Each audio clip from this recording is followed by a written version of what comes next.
All right, ladies and gentlemen, welcome back to the Comfort Zone podcast. It's episode 15. I'm a little bit nervous for this one, actually.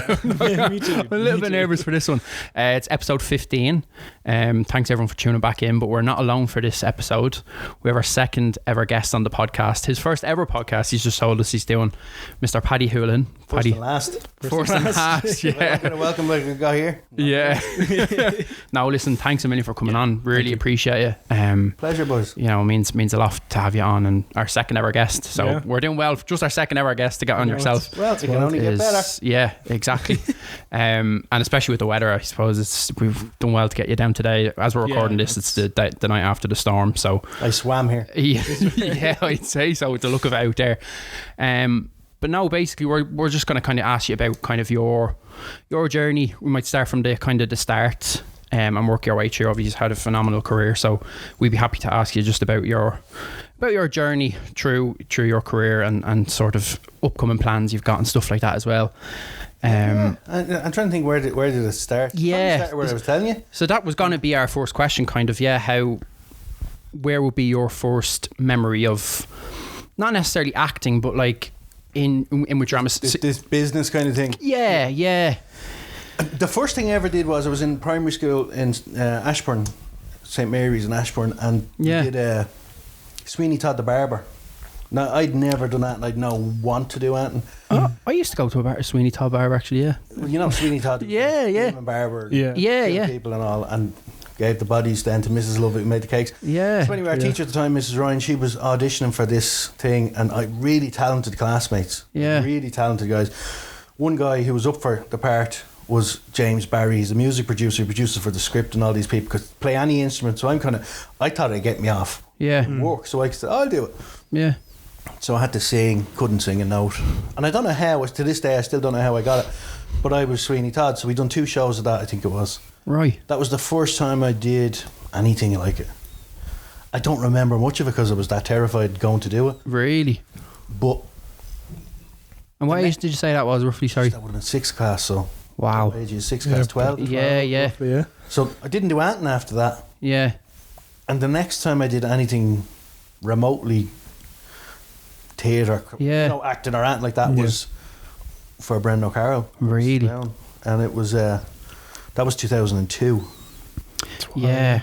How did you come to meet Brendan anyway? Brendan he lived in the same estate as me. Oh, okay, right. So, and his son Danny, who would be my best pal, they live down the road. And he's probably watching, Danny, so shout out if he's looking. All right, Dan. All true. He's doing a podcast. You're up next week. Yeah. But me and Danny, we pal around, but how we became pals was we got in a fight, kind of two separate groups, and we had a big fight. Yeah. Me and Danny fought against each other, and I just sat in him and pummeled him because he couldn't get me off him. And then we became friends somehow, which kids often do. You know, you're killing each other one day and the next day you're best mates. Yeah. We got quite close. We were pals, school and all that. And he left school 5th year to go and work with his dad. He had no interest in being in school. So then I finished school, finished the leaving, and then I was going to be an electrician. Yeah. Apprenticeship all lined up, and I was kind of like, I didn't even think I passed me leaving. Fair. Yeah. So then I was going to do this apprenticeship, and I just said to my man, I just want a bit of time off, you know. Yeah. I wanted just a break. Right. So the deal was, because they'd be very much like, you know, go to school, get a job. Yeah, exactly. Yeah. To get a trade, because I wasn't going to go to college, not with the points I got. Yeah. And so I was going to be an electrician, and I took a year out. I was working. My dad worked for Tipperary Water in Ballyfermot. He got me a job for the year. Right. So I was merchandising at a van, bit of, you know, get a few bob coming in. Yeah. A work van. I felt like a grown up. Yeah. And I loved it for the year. And then they offered me a sales rep job, probably because my dad worked there. All his life, or all my life. But in the middle of it, Brendan, or towards the end of it, I was meant to go do my electrician's apprenticeship, and I was in 2 minds whether do I want to be in like me wiring your house is a bad idea. Anything that could cause a fire, you don't want me near it. Really? Yeah. So I was hemming and hawing, and then out of nowhere, Brendan offered me a job, and I was it threw me, like, you know, I was but you do theatre, plays, and I think the first Mrs. Brown play, they might have been onto the second one. Right. But definitely the first one was very successful up to that point. I used to go in and watch it, Yeah. So it was actually a play before it was filmed as a show. Originally it was books. He wrote books. He wrote The Mammy, The Granny and the Chiselers. Wow. And then the young one, he wrote a prequel. And I read the books as kids because Bren used to write a book. He'd have a new book. Oh, no way, right. Sign it and send it across the road for. Okay. And then I'd read it. And loved the books. Yeah. My kind of humour. And they were great books. Yeah. And then they did the books, and then he turned it into a stage play. Wow. And the first one was The Last Wedding. Really funny show. And I used to go see them in Dublin. They'd be in the Olympia or the Gaiety, whatever. And I used to be just amazed by this. It's because it's not my world. Yeah, right, yeah. And you're kind of sitting there. I used to be standing in the wings, or, they put me in a box with Danny and we'd be watching. And Danny's meant to be working. Yeah. And he was kind of doing backstage stuff to kind of earn his place on the stage. Okay. So then Brendan offered me a job, and I said, doing what? And he said, I want you to be an actor. And I just laughed at him, like. No way. I genuinely, I thought he was up to losing his mind. Yeah. And I said, what do I know about acting? He said, what do any of us know? He said, and I've noticed that all the time I've been working. He doesn't hire proper professional. He hires the person. Yeah. He sees something in somebody and he tends to. That's what. He won't be looking at CV like he just. No, I don't think so. I've never seen him. He tends to, and I'd probably be that way myself about people. Like, once you talk to somebody, you kind of get a vibe straight away. Yeah. Whether you like them, Yeah. So anyway, he offered me this job. He wanted me to be an actor. He said I'd have to work backstage and learn the craft and do the jobs that everyone. I was like, okay. I said I'd have to talk to my mum and dad because I was 18, I think 19, and. I was full sure they'd kind of rule it out. Like, I was still living at home, and the apprenticeship to come up. Went home, spoke to me, spoke to my mum and dad. Spoke to my mum first, and typical mother. Oh yeah, you may talk to your father. And, I went and spoke to Dad, and he kind of. I thought he'd just kill it stone dead. Yeah. And he turned around and he said, "Right, well, I think it's an opportunity you can't not take." And I was now I was kind of confused, going, Jesus, didn't see this coming. Yeah. So anyway, took it. I was going to do it, and I was excited but terrified, like Yeah. As you would do. Yeah. You're going to get found out. Yeah. Brendan, you've made a huge mistake. Let's just part ways now, and that way we can still be friends. Forget this ever happened. Yeah. And so that's how it started. I went to my first job, and it's mad. 2002, my first job was in the Olympia Theatre in Dublin. I think it was like a January or February or something.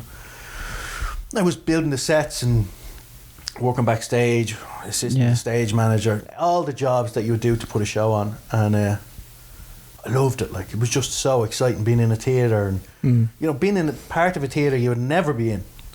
Whole new experience. Yeah, just meeting people, and it was all. And again, you're young, but you're with these adults, and they were all lovely. And then the show goes on, and you're sitting there watching the show, and you're like.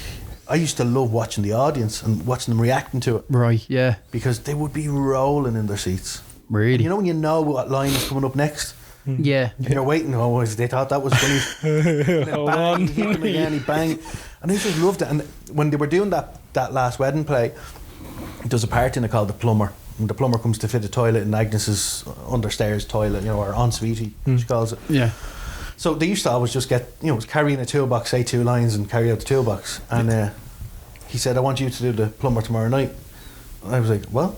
And he said, I want you to do the plumber. I said, I don't know, Brendan. He said, I'm not hiring you to be an actor, but he said, this is part of it. Yeah. I was like, all right. So I remember going in and being so nervous, like, all I had to do was walk on with a toolbox. And the scene ended, and then the second half opens with the plumber looking in the into the room where the toilet was. My legs stopped working. Like, wow. My mouth just turned into a desert. Yeah. I was like, I couldn't breathe. Yeah. And if you've ever been on stage anywhere, yeah, it can be exhilarating and terrifying at the same time. If you're on stage during a black. And you can see the outlines of the audience out there. Imagine the Olympia Theatre, I think it was 1,300 people. Yeah. And you can just see all the heads. And I'm sitting there going, I'm going to drop this toolbox. I'm going to, do it. And Brendan's there, as Mrs. Brown, going, you all right? I go, oh jeez, Brendan, at least the lights are about to come up. You're terrified. Lights came up. Did whatever I can't remember doing it, but I remember, that's just like autopilot. Get out, doing it, yeah. get out of here. Yeah. And I went to pick the toolbox off the table, and I couldn't lift it. I couldn't lift the toolbox. Oh my God. And Brendan's looking at me, and I can just tell by the devilment in his eyes, he knows what's going on. Mm. And they had filled the toolbox with stage weights. Right. Which is a prank they did to everyone before me and everyone since me. Oh, Right. hey. You want to see me getting that toolbox? I went to lift it, it fell on the floor. I'm now pushing the toolbox out the door. The audience are rolling around, and I'm mortified. You think he messes the whole thing up? But it's supposed to happen. Things that go through your head at a time like that are, Yeah. my body has gone into protection mode. I'm unable to carry the toolbox. Yeah. Mm-hmm. Just get it off, or else the show can't continue. They're all laughing at me outside, like in the wings. Came off, did it. And I remember thinking, like, that night was like, when you want a beer, it's just to take the edge off. I remember thinking that was the best thing in my life. It was incredible. Yeah. Went on, he had another play separate to Mrs. Brown called The Course, and he gave me my first part in that. Right. And we opened in Mullingar, and then we were going to Liverpool that same year. So we were going to the Royal Court in Liverpool. I think it was like May or June. Beautiful weather. It was during the World Cup as well. And I remember when we were going over in the boat, and Danny had said to me, he said, wait until you see this theatre, it's incredible. He said they'd be queuing up outside, like waiting for us to arrive. And I was like, well, we arrived to do the first night of the course, and there was like to me it may as well have been 100,000 people. And I was like, wow, because we come from Mullingar for the warm-up, which was brilliant, and the show went great. Yeah. They were in Liverpool, and there was like policemen on horseback keeping the crowd. No way. Like, it was just bizarre to me. It blew up so quick, like. But this wasn't even Mrs. Brown. This was just, he had a connection with this audience. And Yeah. said Brendan O'Carroll on it. They were there, and it was a really good play. Really good play. And, so we did it, and that's kind of where it started, and it went on and on. But what was really strange, and I only found this out a couple of years ago, in talking to Brendan, we were over in Glasgow filming, and we were talking about when he offered me the gig way back when. He doesn't remember it the way I remember it. Right. He remembers it as, why wouldn't I offer you the gig? Yeah. I thought he was taking a big chance, bringing anybody, let alone a 19-year-old. Yeah. And I was telling him that, my mum and dad, I didn't think they'd let me go. Yeah. And at the same time, 19, you're a man, but you're not really. You're living at home. Yeah. Exactly. Yeah. And I said, I was telling him, I spoke to my mum, she talked to her dad, and my dad gave me the go ahead, and he said, it's crazy. He said, me and your dad spoke. And I was like, what? He said, we had a phone conversation. Your dad rang me to say, because Mama told him I had been offered this. All right.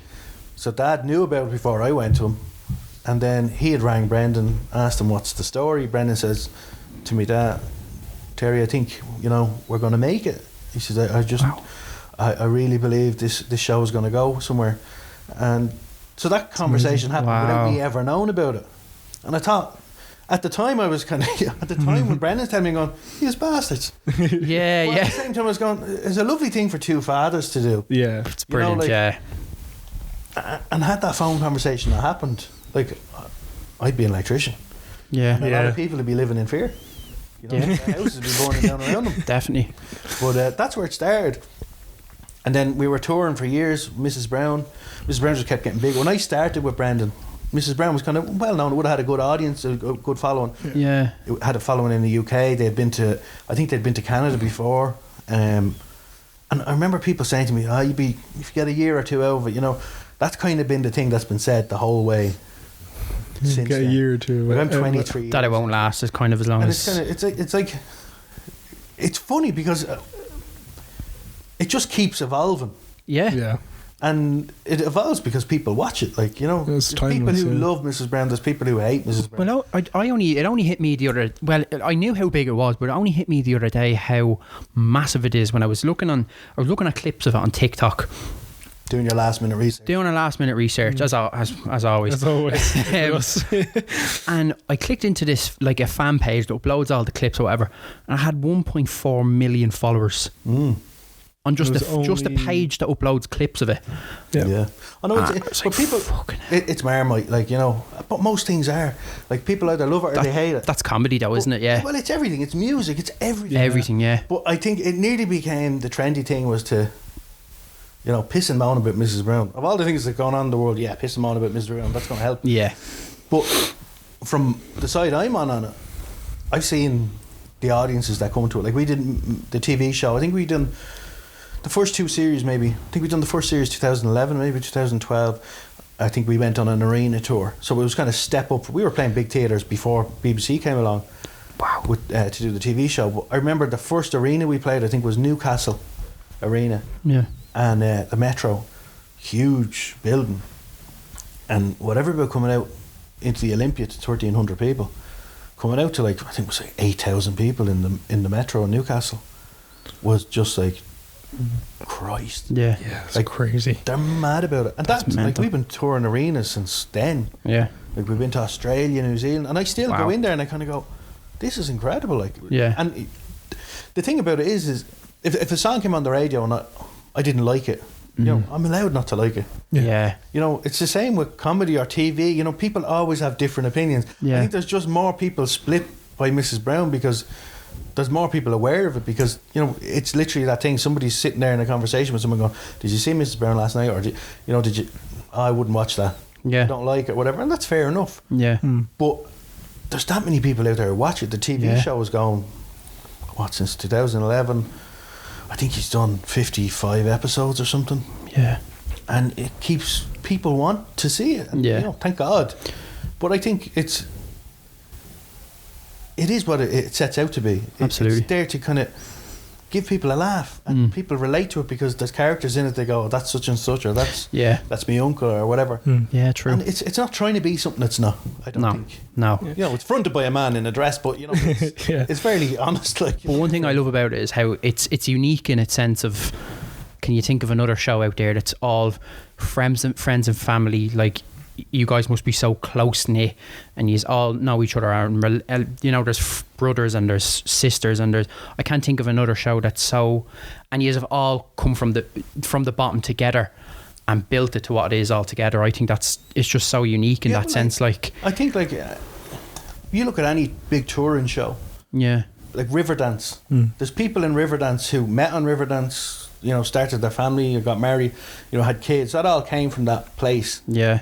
And I suppose the Mrs. Brown group was like that. Like, they were touring. I think they started touring around 1996. Maybe it wasn't necessarily Mrs. Brown, but the same troupe. Yeah.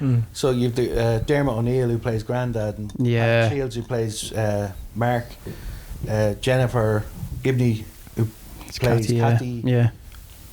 There was a few of them there, like, they're there 30 years longer. 2 of the lads were roadies for Brendan when he used to do stand-up, like, back in the early 90s. Yeah. So it is got that familial vibe to it. Right.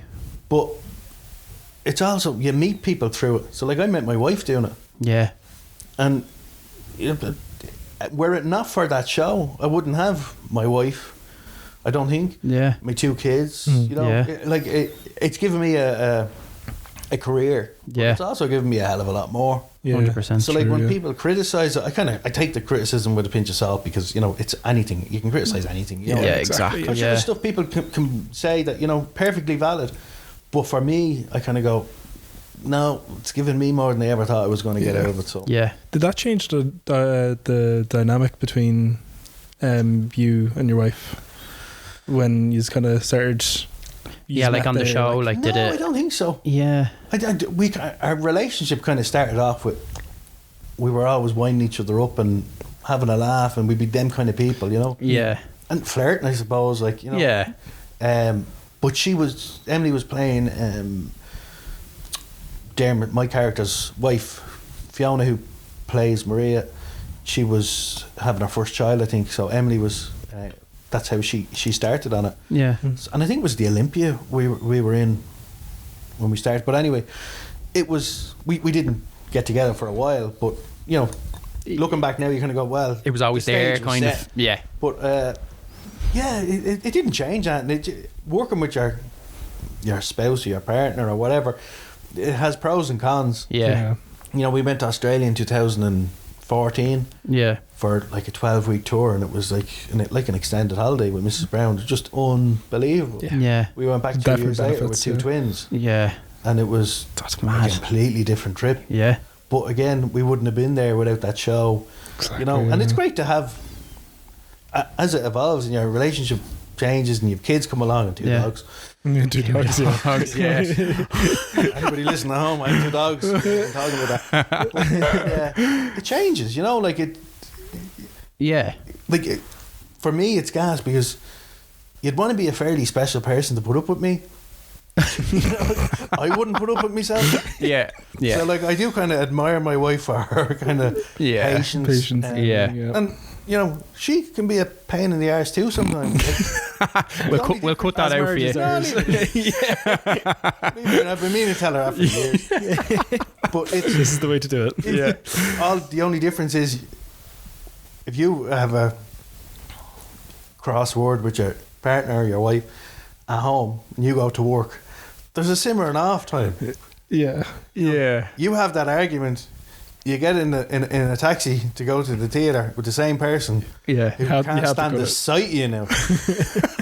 It's amazing because that audience have a magical way of making everything a lot better. Because if you're in a crappy mood or you're it just lifts your mood, you go out there and they're paying to see the show you're in. But I sometimes feel like you're getting more out of it than they're. Because it's just like it's a.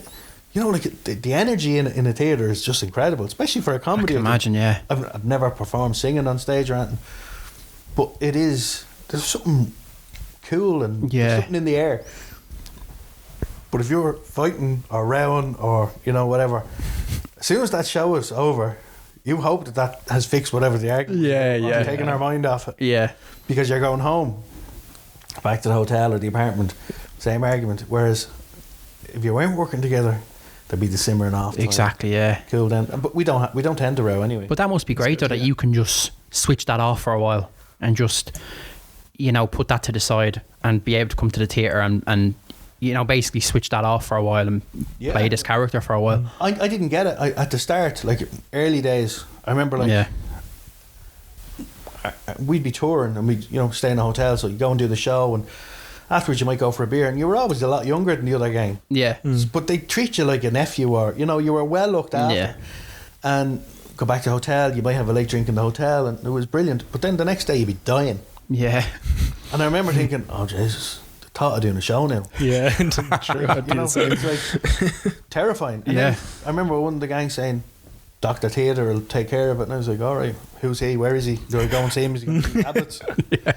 And you walk on stage and whatever's going on, I've seen miraculous things happen. Remember Brendan going on stage and he had a vomiting bug in Waterford, and I don't know, like he couldn't walk 3 steps, and he was it was really bad. And a little bit hilarious at the same time. Definitely. And if it was the other way around, he'd be laughing too. But like he was literally going on stage, and we thought there's no way he's getting through this show. And like the show doesn't work without him. And literally at every exit off the stage there was a bucket to catch whatever he needed to deposit in. Whether it be during the scene, during a scene change, whatever. There's no plan for it. It's just kind of like whatever happens here, we just need to get through this. And so he wouldn't cancel it or like move the date. He's never cancelled a thing, and I've seen him in a bad way. Like, wow, that's crazy. I tip my hat to him because I seen him fall off a stage. No, sorry, I didn't see him fall off. I've heard the story that many times. I've heard it that many times. I feel like I was there. But again, they were on, and again, it could have been Waterford. He fell off the stage, and how he wasn't badly injured. He fell into an orchestra pit. Oh my God! I'm told. Okay. Did you think that was part of it? Like, that's meant to happen. Like, if you're ever on the stage, and you look, usually the orchestra pit is a fair way down. Like, you don't want to see the orchestra too much of them because you have to see what's on stage. It's lower than the audience. So like you're talking 10, 12 feet. Oh, Jesus. And he fell down. Apparently there were so many mic stands. How he didn't impale himself on a mic stand was incredible. But probably broke the fall though. Well, he fell between them, but apparently he just jumped straight back up and went, I'm fine. But he had damaged his leg or something. Probably the adrenaline, I'd say. Just get through the show. Loads of times things have happened, and he's the boss, and he has to push it on anyway. But the other side of it is the theatre does help, like the distraction. Well, it's like, I suppose, like when you're doing acting, once you're focused on something, you tend to zone out of something that's bothering you, whether it's pain or, you know, anguish or emotions. If you're on stage and you get a something and it tends to happen on Mrs. Brown a lot between the cast on the stage show especially, and it could be anything, but you get a fit of the giggles. Yeah. And I swear to God, it is the worst feeling. Really? But the best feeling. Yeah. You know, it's like being in school when you laugh and you know you shouldn't be laughing. Yeah. Yeah. Only there's people there going, we paid to see this. You know, like, it's terrible. Me and Danny had it, and we were in the Olympia one night, and the whole Irish team were in. He spoke about it recently. Somebody said it to me. Yeah. And we got a fit of the giggles first scene at the second half. There's only 2 of us on stage. And all the Irish players, I think Brian Kerr was the manager, in the boxes. And I had a line, or Danny had we just looked at each other and we had that shorthand to know we're in trouble here. Like. Yeah.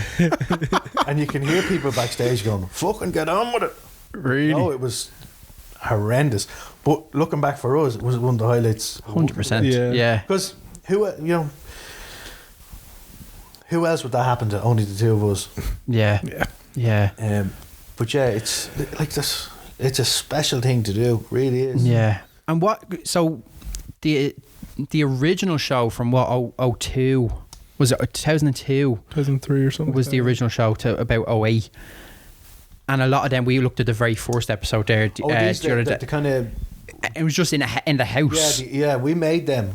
Yeah. Actually, that's another gas thing. The first DVD, that must have been 2002. Yeah. Because I started in January and I hadn't done any acting bar the plumber in the show. Yeah. And then he put me in as, I think it wasn't the character I played, it was Trevor. Trevor, yeah. And the first shot of one of those DVD, of that first DVD, was me at a mirror. In the mirror, yeah. That was the first thing filmed in the whole thing. And I, like, you talk about that imposter thing that people get. Like, I'm sitting there and they're setting up lights and camera. And like, you know, you look at this. If anybody walked in here and had never seen the lights, you see the lights, you see the cameras, and it can be a little bit daunting. 100%, yeah. You walk onto a set with cameras and crew and all this, and you kind of realise, oh my God. And Brendan was directing. He said, okay, I'm going to have you in front of the mirror and you're going to do this, you're going to do this line. And I'm looking at him going, can I talk to you? And you're going to do this. Can I talk to you, please? And he said, yeah, what's up? And I said, Brendan, I don't know if I can do this. And he said, of course you can. That was it. That was all he said. And it was basically, him saying that as well. Get on with it. Yeah. Like, he believed, so why would I not believe? It was probably the best thing he could have said, because had he mollycoddled me around, it would have got worse. But next minute it was like, okay, places, rolling, go, and I did it. And I remember doing it, and I think he might have filmed it twice, 2 takes, and it was done. Yeah. But I remember going home like a zombie, like, oh my God. Did I just do that? God. And we done, I don't know, 6 or 7 of them DVDs, and you look back now and you kind of go, it's mad. Yeah. It's crazy to look at it now compared to the show that we do on BBC. But at the same time, what balls did it take? Yeah. Crowd to go, I know what I'm going to do. Yeah. And he releasing these DVDs, and let's talk about a clever guy. I swear to God. The first DVD, if I remember correctly, the first DVD has an ad break in it. Yeah. And there's an ad break in a DVD, like, think about that. Yeah. Right? Gets the watch time, makes the watch time longer. So he's now sold ads on the DVD that he made, which I thought was... That's very clever. Mad at the time, but when I look back now, I go, that was genius. Yeah. Yeah. But then when you go another step into the genius of it, yeah, the ad was me and Danny doing these 2 characters. Basically, there was this ad campaign that Brendan had done for this computer store that no longer exists. Not because of our ads. But, that you know of. But it was his production company had made this ad campaign and done this whole launch for this computer store. So he made them ads. He put me and Danny in as 2 of the characters. We were dressed like Power City workers. Right. Oh, right. I'd actually love to find that ad. And it was like, you know, Danny's guys there going, you know, this kettle's such and such. You know, this teapot, $14.99. And then I say, this bag of sugar. I don't know why. But I had people roaring that at me in the street, and it just kept on, bag of sugar. And I was going, yeah. But he made them ads, then he puts them in his own DVD. Yeah, that's crazy. And you look at that and you go, talk about working it. Yeah. And Yeah. that was, so we would be touring. We'd film them, I think, over 2 or 3 weeks. One a year we do. And they'd go out in the Christmas, like number 1 or number 2. I think it was always competing with the Unbelievables or something like that. But it did like incredibly well, and never thought anything more of them, because you make things and you don't tend to watch them. Yeah. And then when we were in doing Mrs. Brown, somebody said something about one of the DVDs and we wanted to watch it.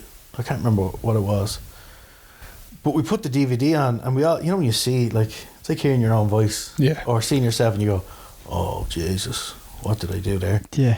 It was crazy, but again, it just kept evolving. The show just kept changing. Yeah. And like, it goes on. We went on and done a pilot for BBC 2009, I think it was, and it was just mad. Like, that's the very first episode with the BBC. That was but it was, we filmed it, and the guy who directed it died shortly after the pilot. He was very unwell at the time, but he wanted to do it, and we did it. And then the BBC had to decide whether they were going to take it as a series or not. So it was a non-broadcastable pilot. Yeah. And luckily they decided they were taking it, and then we reshot the pilot. Yeah, we were going to ask you about that, actually. Yeah, so that was why they had to. Did they have to reshoot the pilot then to have it? No, I don't think a whole lot changed. I can't remember. Yeah. I don't think a whole lot changed in it.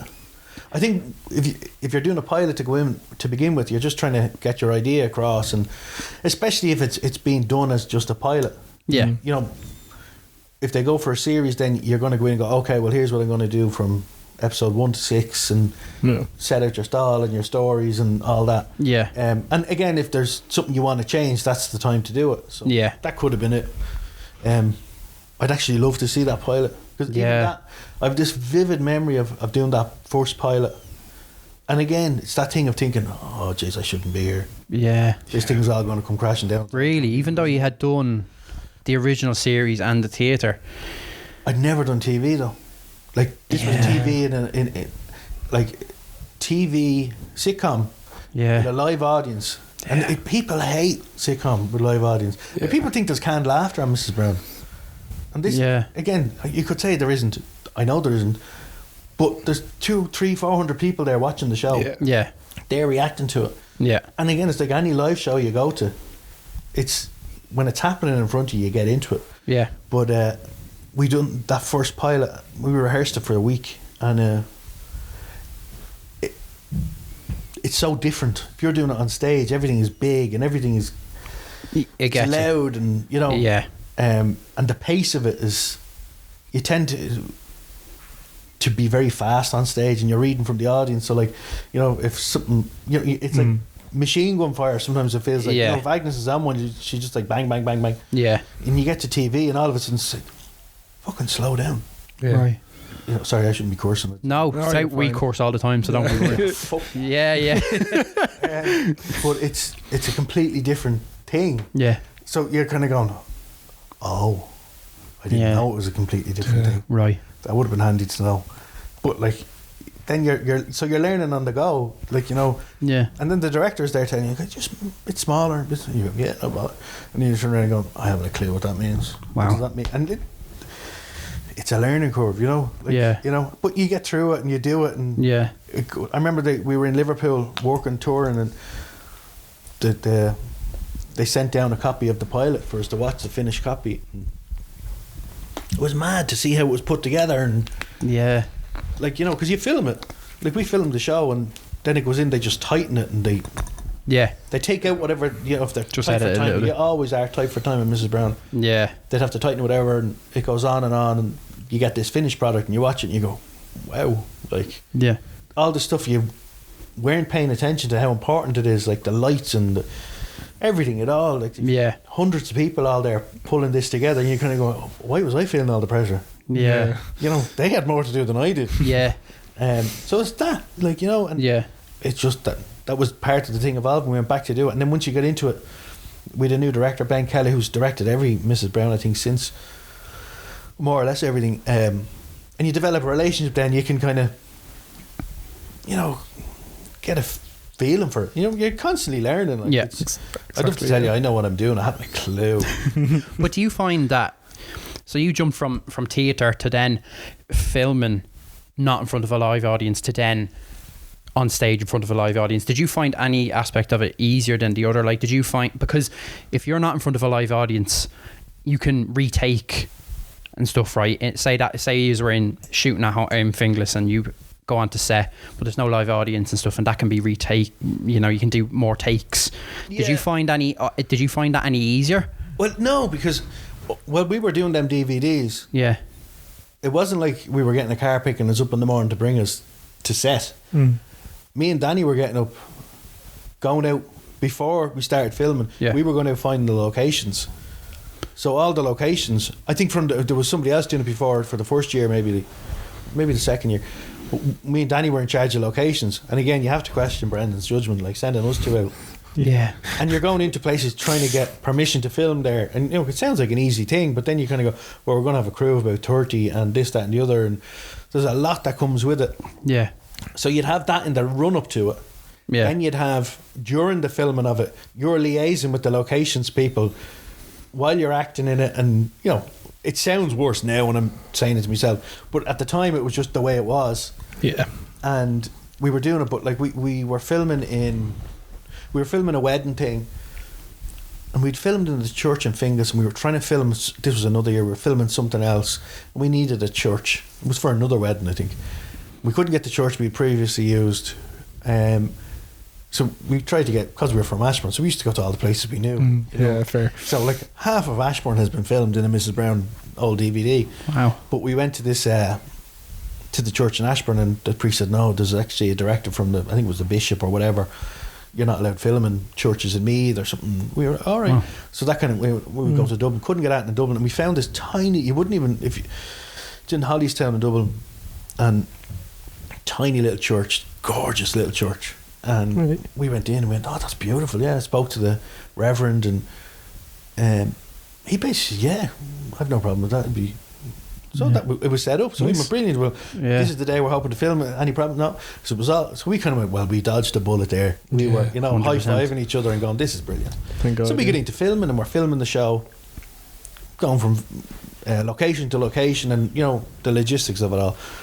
Arrived to do this filming bit, and the cameraman, DOP, comes out and he says, Paddy, he says, lovely location. I go, yeah, it's nice, isn't it? It'd be great, you know. And he said, yeah. He says, where will I plug the power banks in, you know, for camera batteries and all? I said, I'm not too sure. I said, I'm sure, you know, somebody in there will be able to point it. He said, yeah, I did ask. He said, nobody can find a socket. I went, okay. So I went and found the Reverend and said, I was just wondering, where's the sockets? He said, oh, we don't have any. It's a 200-year-old church or something. Like, one thing you tend to need when you're filming, it's electricity, as we found out. Yeah. I was like, oh Jesus, this is bad. Yeah. So I think there's this thing of me and Danny kind of went round the side of the church and went, fuck. What we do? I said, what can we do? So I said, you better tell your dad. You better go and break the news to your father. Yeah. You fucked up. Yeah. So anyway, we went and spoke to Brendan, and Brendan went, okay.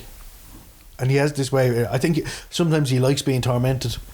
Yeah. It's like we were sent to test him. Yeah. So he went in, he had a look, and he was looking, he went, okay, no, I have an idea. And he sent someone down to the shop to buy like loads of tea cake candles. You know, the little candles? Yeah. And there was like hundreds of them in this church. And the cameraman looked at it and went, yeah, I can make this work. They filmed this bit in the thing and it worked and they got away with it. As in to use that for lighting? A bit of both. You had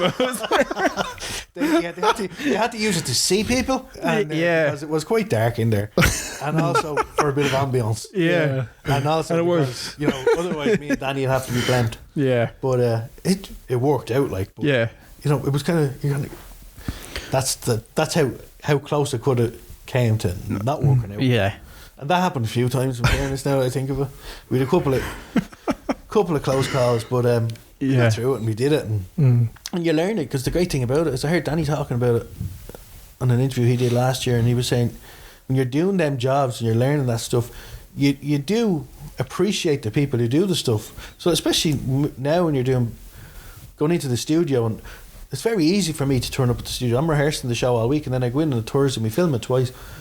You know, you're very well looked after, you know, you're very comfortable, and there's fellas in there and women in there, early hours, they're busy, they're always under the cosh, whereas we just turn up.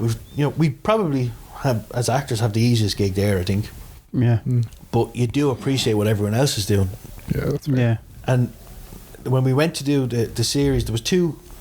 The director of photography on the series of Mrs. Brown was a guy called Martin Hawkins. One of the nicest men you'd ever meet in your life. Yeah. Really nice. And his best friend was the head of the camera department, and Tony Keane was his name. I nearly lost it there. The two of them were brilliant, but I remember the first, when we went to series, being there, and the two lads, Martin would be in and he'd be looking at lights, and he's checking his light things, and you're kind of watching and having a clue what this fella's doing, but like it looks really cool. And then Martin's doing that, and then Tony's checking his camera, and he's doing, they're constantly doing stuff. And I got chatting to them, and in the course of the conversation, said, I hope I don't mess this up. Like, and he said, no, you won't.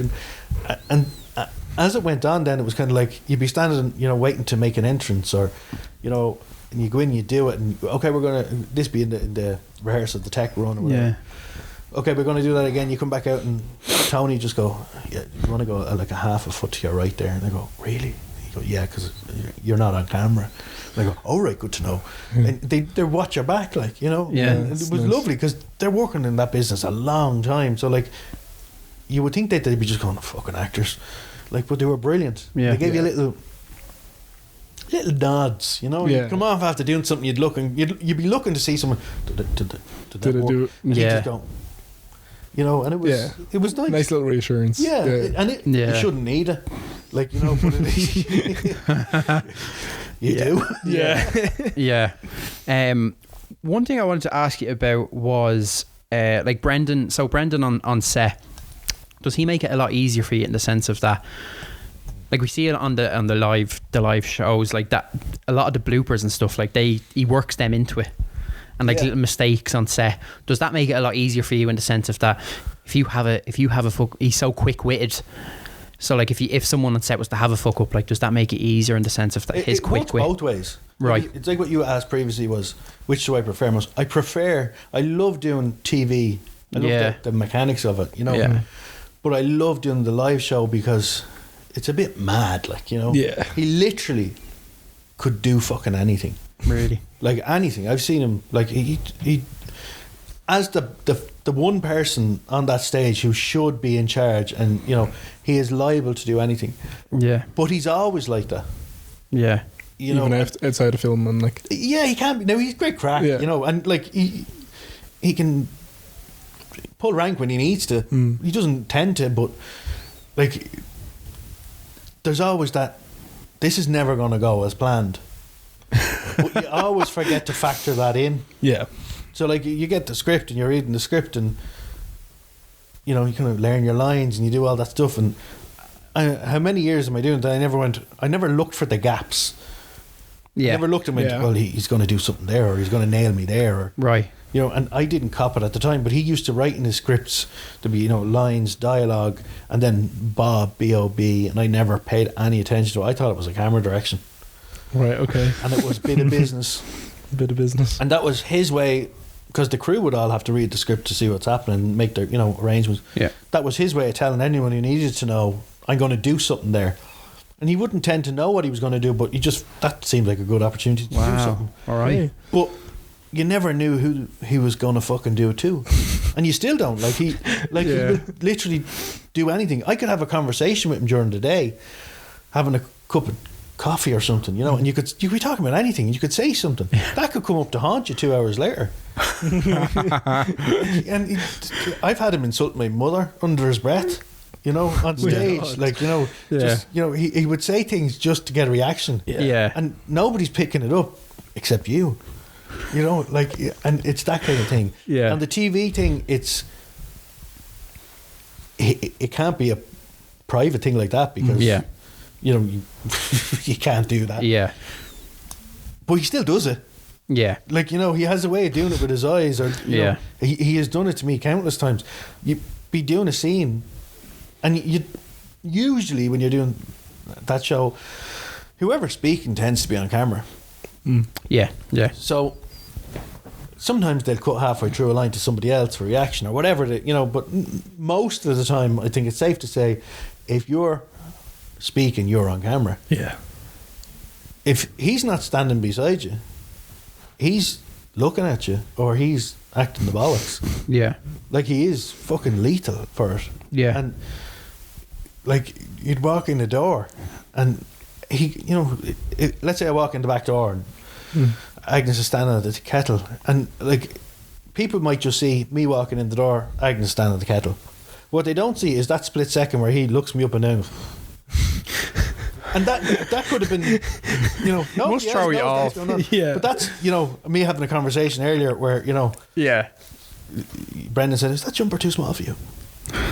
It's these little playing games. God, that would terrify me. But it would. But at the same time, he's doing it. He's doing it to have the crack. Yeah, exactly. Yeah. Like he's doing it to amuse himself. Yeah. And sometimes that turns into amusing millions of people. Yeah. Like the stuff that goes wrong. And again, I didn't know I still don't know how it works, but like I was lucky enough that he asked me to co-write Mrs. Brown with him a couple of years ago. I think it was 2 or 3 years ago on the TV show. And it was an honour, but at the same time it was fucking terrifying. Yeah. And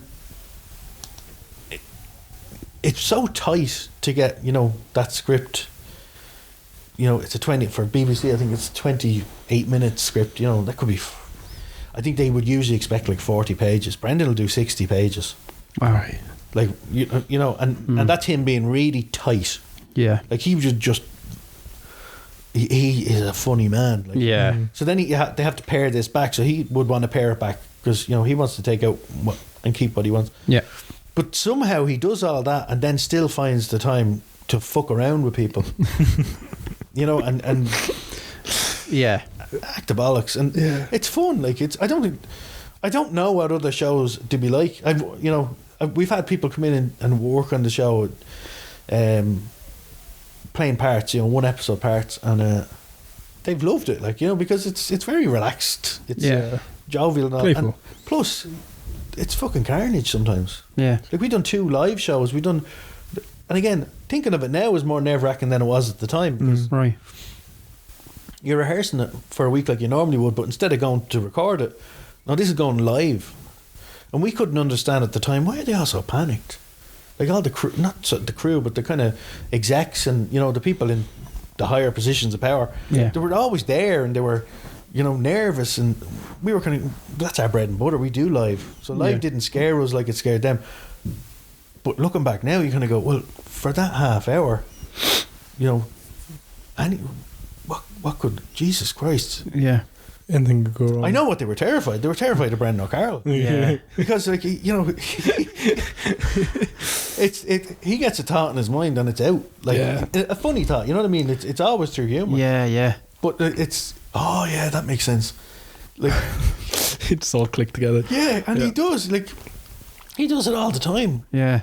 Like, even Christmas specials, New Year specials, they'd be written and rewritten and whatever, and then we go in and then he'll get to a point in the show where he just feels something, and he's a comedian. Yeah, exactly. So, like, they operate at a different mental level, I think, than the rest of us. Yeah. But he'd just do something and the audience would just be in ruptures, and you'd be laughing yourself at it, or if he picks on one of the other casts, kind of. I love that. Yeah. I love seeing somebody else struggle. Yeah, because you have to also keep like a straight face as well. Like, I'm terrible. I'm the worst in the cast. Really am. But we were watching that the pilot. It is the pilot episode the other day with the badges. The scene with the badges. And we were watching that. That's probably my favourite episode. And in fact, that scene alone is so funny. And we were thinking, like, how do you not just crack up? Like, how are you able to sit there? I think there was like 1 or 2 frames where like you can see yourself like just trying to hold in your laughter, and then it cuts away. There's like a lip quiver, but like it's like that must be so hard. And that scene, he had that, and it was originally written for the stage play, right? And it was in the stage play, and like again in the stage play, I'm not in it. My character wasn't in it. Yeah. But again, I used to howl. It was every night I would watch the show side stage, but that scene especially, because again, it was the stage show. Let's say it's meant to be 2 hours long. It'll be 3 hours. Like they literally flicking the lights on and off, tell Brendan, get off the fucking stage. Staff need to go home. And he'll be just like, and people will be rolling around laughing. But the badges one is, even in my house now, Emily something will happen and she'll go, we don't need no fucking badge. The pilot coming into land, all that stuff. Fucking gas. And it's fucking funny. It's brilliant. And again, people will watch that and go, Mrs. Brown's a shite. And I go, I think it's fucking hilarious. Yeah. That must have been such a big scene in like when it hit the BBC. Like that must have been such a massive like scene to set it off with. Like, but do you know when you're filming stuff like that, anything like that, you've rehearsed it all week. Yeah. So like the first couple of times you do it, it's hilarious, and the people will be trying stuff or whatever. By the time you come to do that, it's no longer really. You know that it is funny. Yeah. But you're not. You're not so surprised by it anymore. Yeah. But what's gas is sometimes when you're doing it, you'll see the cameramen laughing. Yeah. And more so with Brendan doing stuff, because he will turn it up a notch, and you'd see the chuckles of the cameraman behind the camera with the head bobbing up and down, or you see the mic, the boom just like flicking. You kind of go, the lads are having a great time. But yeah, there's been a few of them. Another one, and again, it was one of the first episodes, the waxing scene. Agnes gets a waxing kit and she the bikini wax. Yeah, the bikini wax. And I remember my sister recorded that. My mum was volunteering with the Vincent de Paul, and my sister recorded it or something, and Mum came home and she watched it, but my sister videoed her on her phone and sent me the video. And my mum doesn't watch a whole lot of telly, but watching her watch that play out was like, I imagine that's what it's like for people watching at home. Fair. Do you know what I mean? Because you do wonder, how does it land?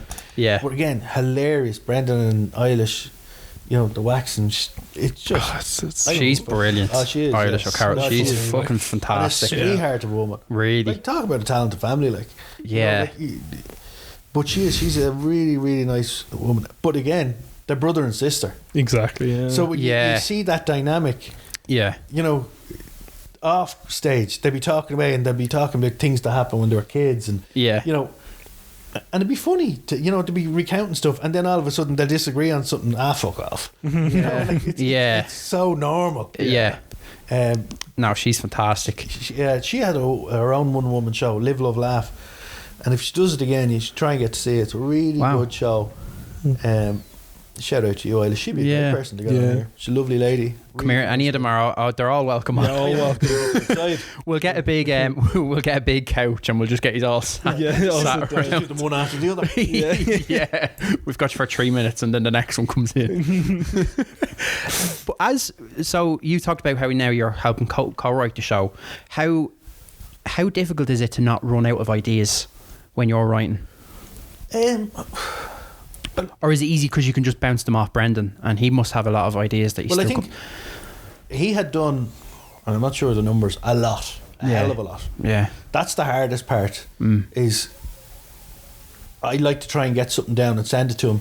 Yeah, to see whether, because they're his characters and it's his show, and it has to tick the box for him. He has to look at it and go, yeah, that'll work. Yeah. So trying to find something when you see all he has written. Yeah. Like, I still am baffled how he managed to do, it could be 45 episodes before I ever got involved on it.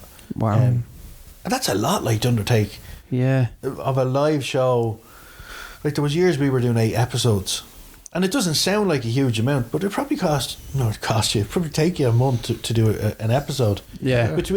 Between writing it and producer's notes or whatever, I don't know. But it makes sense, because we used to arrive to do filming, and we used to always film kind of early September, an episode a week. And Brendan would arrive and he always looked fucked. Right. Really? Yeah, right, you don't look well. And he kind of looks at you and go, well, I've been fucking writing, haven't I? Like, all right, what are you writing? Fucking this. Yeah. And I always would have thought that it was easy enough for him.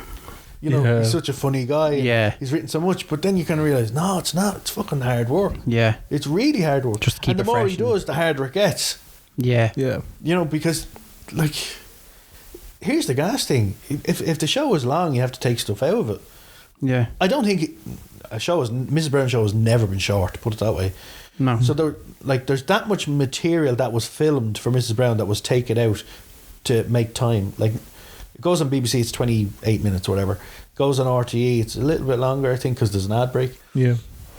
But, like, it takes a lot for him to get that. You look at all them, like, it's a BAFTA winning show. Like, I think it's 6 or 7 NTAs or something. Yeah. Like, you know, he's put a lot into it, just this TV side of it. Yeah. And then you look at what he did for the theatre shows. And then you go back further again, you go, well, it was books before that. Yeah. Like, it's you know, it's a lot of writing. Yeah. And, like, I don't say this to insult the man, but he's dyslexic. Like, you know, you're a really clever guy. Yeah. But, like, I remember he told me he's dyslexic, and I was like, what does that mean? Like, for you as a writer? And he said, well, just, I'd probably be slower, you know, typing or whatever. Yeah. His brain, like, works really fast. Like, comedically, he's so quick. Yeah. But I look at the episode count and I kind of go, Jesus. In between, he wrote a movie on top of that, which is a different realm altogether. Yeah. Yeah. So, yeah, Which is wild, and I do find, if I'm sitting down trying to do something for Mrs. Brown, I would send it to him. And he would say yay or nay, and it goes from there, whatever. But I find it really hard to come up with stuff. Do you? Because he's done so much stuff. Yeah. And it's also, comedy-wise, it's been such... Like, there's a scene, and it's one of my favourite scenes of Mrs. Brown, and it's the dinner party where the mother-in-law comes, and Agnes is sitting there, and the Rory and Dina were cooking the dinner, and Grandad comes out from under the stairs and says, no, your man comes out from under Dino comes out from under the stairs. It's just I think it's a really farcical, funny scene. Yeah. And, like, there's been loads of them he's done. Like, loads of them. So, like, it's a lot of writing. Yeah. You know, it really is. And again, if you're doing 8 episodes in a year and touring on top of that. Yeah. Like, you kind of go, Jesus Christ, no That's wonder a lot, I'm tired. Yeah. Yeah. And then it went. Then they had the movie, of course, as well. How long was that like to how long did that take roughly in terms of shooting? And I don't think it took too long. I think that was 2013 we filmed that. Yeah. So I think we started filming like late August, maybe. Yeah. I'd say it might have been 2 months, maybe. Wow. I could be wrong. I could be completely off. It was a weird one because we're so used to arriving en masse to theatres or TV studios. Yeah. Whereas when you're on a movie, you're only called in when you're needed. Yeah. So that's fair. Oh, right. The car would arrive to pick you up at 5 o'clock in the morning. You go, you know, alone.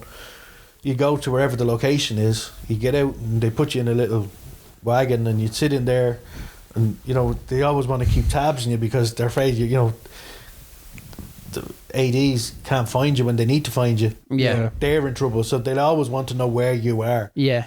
So, like, I found it really hard because you'd arrive and you go, if you want to get into your wagon there and we'll get some breakfast sent down to you, what would you like? And I go, no, I'll go up and get my own breakfast. Yeah. No, I think you should go in and relax and we'll get a bit. I'd actually like trying to be nice about it. Yeah. In a way. Yeah. Going, I don't want to go in the fucking wagon. I was in the fucking wagon yesterday. Yeah. But they didn't even use me. I said, I want to go up there and want to talk to people. And, like, I think I was on that movie 3 weeks and I hadn't seen Danny in it. Really? Which was unbelievable. He used to ring me going, I don't like this. Because he'd be on his way home. It must have been so different, yeah. Filming that day, and, you know, just whatever way it was structured, and I found that strange. Like, it got to the point where you turn up and you'd see someone, you go, Jesus, how are you getting on? Good. Wow. Like, it was a strange one. What was lovely about it was filming in Dublin. Like, out and about, because the problems we had on our own DVDs didn't have them now. You had a Universal movie coming in, like, you know, we want to film on the boardwalk. Absolutely. Like, you know, I didn't do the locations on the movie, but I imagine it was a lot easier. Yeah. We filmed in great spots. Like, there was one day we're in a tuk-tuk. Danny's driving a tuk-tuk and me and Brendan were in the back. And even doing it was like, this is class. Yeah. Then we had to jump off a bridge. And they had to shut down the bridge. I don't know why. Whoever organised it did it on like All-Ireland hurling final day. Oh, God. So a load of Clare supporters, I think it was. One side of the keys kind of going, is that Brendan O'Carroll? Yeah. The bridge. It must be bad and Mrs. Brown. Yeah. But it was just unbelievable. Like, it was a brilliant that must have been a great It experience. was. We Yeah. done Dublin, and then we went over to Wimbledon Studios to do certain interiors, courtroom stuff, and it was class. Oh yeah. Because they were trying to save the more street markets, wasn't it? Yeah. And when we were there doing the Wimbledon stuff, one stage I can't remember. I was walking from one part to the next, and I was in a police station, and I was like, "What am I doing?" Like it was a police station, and it was the old set for the bill. Oh right. And because they had stopped making it or whatever, so they kind of had a look around and was going, "This is mad," you know. Like I used to love the bill. And you kind of walk in next door, and you know, I'm dressed as a chicken while I'm doing all this. You know, kind of climb up on that horse, and you know, it was cool. Like, it was really fun. Really nice. Yeah. Different experience. Yeah. Speaking of that, you were dressed up as a chicken. Do you have any say in like the different costumes that you? No. So you were just told get in And that. what's worse is if I even look like I'm not impressed, he can make it worse. Yeah, exactly. So you have to like it. Yeah. Oh, that's lovely. Yeah, and even that I can't even say I like it. Yeah. Because then I'm shorts will be tighter. Because even some of the jokes he cracks to you, like when you walk in the outfits, like it seems like a lot of that is probably off the cuff. Like No, it is. Yeah, yeah. And it's abuse. I would have been getting abuse all week. and it's the strangest thing. And I'm not comparing myself to a group of Chilean miners stuck down the mine shaft. Yeah. But same time that rescue was going on in Chile, they were drilling a hole down to try and get these miners out. Yeah. I was dressed as a giant cigarette, and I swear to God, the struggle to get into that thing. Right? And TV studios are so warm, right? And I'm trying to, they're pulling it down from the top, and I'm trying to, and I got stuck. Like it's a phone, but like we need it. Yeah. And I, jokingly said, I'm like a fucking Chilean miner in here. Yeah. And it looks like that. Oh God. You're comparing yourself to a Chilean miner. It was, there was a couple of them. Yeah. They were off. Like, Oh God. if you could, would you prefer to be wearing normal clothes? Yeah, probably be easier. Yeah. Did you have to rehearse in them as well?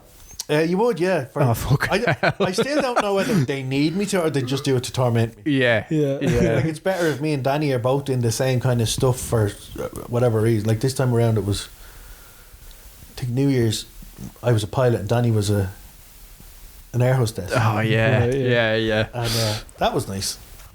Yeah. You weren't on the wrong side of it. Yeah. But I just wanted to see Danny walk in heels. Fair Yeah. enough, Did he struggle? There's been a few of them, like, but they've all been all right. Like, Yeah. there's one show, and the live show, I had to dress as a penguin. Yeah. And I could never understand why the whole show I'm dressed as a penguin.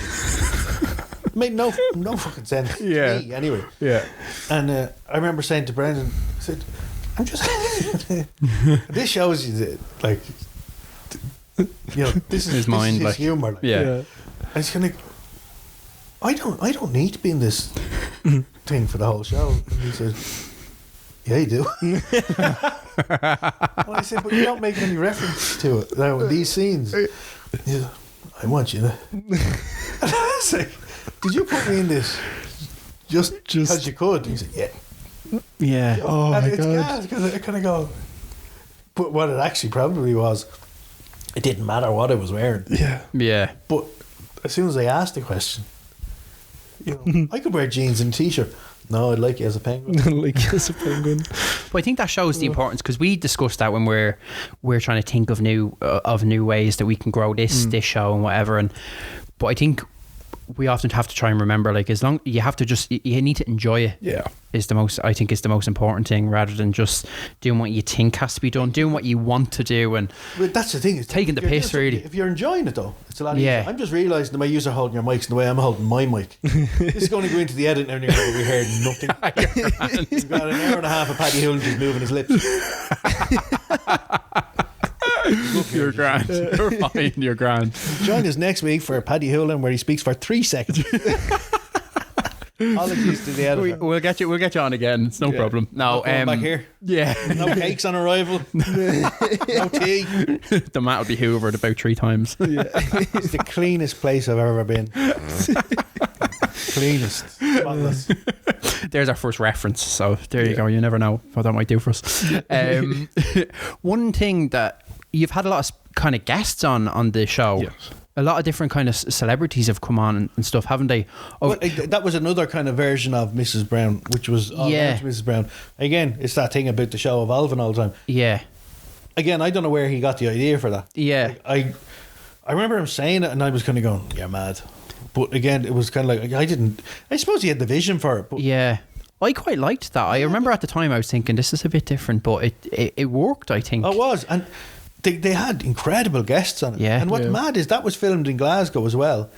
And trying to get anybody up to Glasgow is probably harder. Yeah. Like if it was in London, you get anybody you wanted because they paid them to be there. Yeah.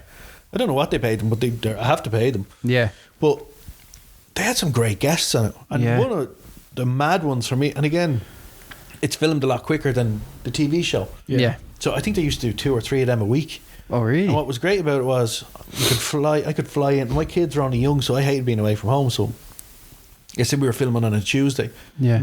I could fly in, get in at 6 o'clock, into the studio in Glasgow for 6 o'clock, do the show, and I could fly home that night. An 11 o'clock flight was brilliant. That's brilliant. Because me and Danny had done these little bits in VTs, and so we would have done our stuff in advance. Yeah. And most of the stuff we done on all round was just introducing people or being in the bar or whatever. But over and back, because the kids were small, and it was made very easy for me. Come over to do this one day, and you didn't have a script to learn really. It was kind of like, here's what's happening, you're going to say this line. It was all very handy. Right. And they were kind of giving us the rundown, and then Paddy, you're going to bring Pamela Anderson into the kitchen. I was like, what? I didn't even know who the guests were until you got there. Really? Like, they would have been well planned out, but like we wouldn't need to know. Yeah. Like, and they weren't like they were keeping it a secret, but you wouldn't ask. Like, who's in today? Wow. And then you see Shaggy walking by in the background, but it was, you're going to bring Pamela Anderson in. I was going, on my own. And they're like, yeah. I was like, all right. Grand. Just like a regular day. Yeah, it's Tuesday. Yeah. Yeah. I was changing the shitty nappy 2 hours ago. Yeah. Right, okay, yeah. So anyway, the show started, and because it's different, because they take breaks in between the filming of it. Yeah. And I think it was an hour long, and so next minute they want you, at the back door of the set. So I'm standing there. Next minute, Pamela Anderson walks around the corner with a couple of people. There'll be BBC guest people, and she just, and then I introduced myself. She's a lovely lady. It's fucking Pamela Anderson, yeah. You kind of go, I didn't see her video with Tommy Lee.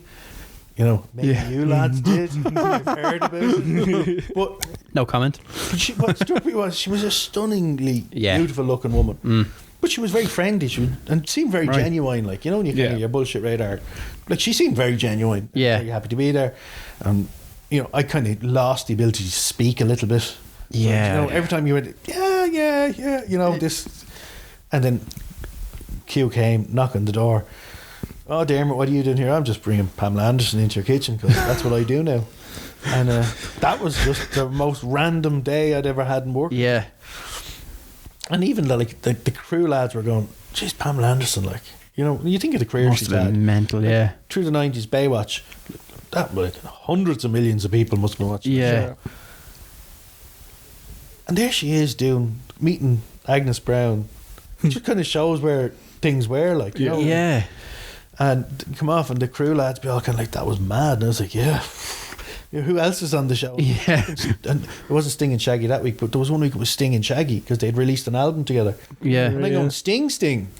And mental. And Shaggy. I couldn't get my head around this. The two of them. Well, day at work. And then they walked around the corner, and I'm kind of going, Shaggy is in a TV studio. He's got dark sunglasses on. Sting is walking beside him. I'm like, why? How do you make it's like a fever dream. Danny's beside me, and I'm like, all right, Sting. All right, Shaggy. But we were talking to them backstage. Yeah. No, we were talking to Sting because he was really nice. Yeah. And me and Danny, we're two little fuckers from Ashbourne. That's the way we always think of ourselves. Yeah. Every time we find ourselves in a situation, we go, two little fuckers from Ashbourne. Yeah. And Shaggy is there, and Shaggy is acting like, he's a big, huge star. Yeah. And Sting is there to help him.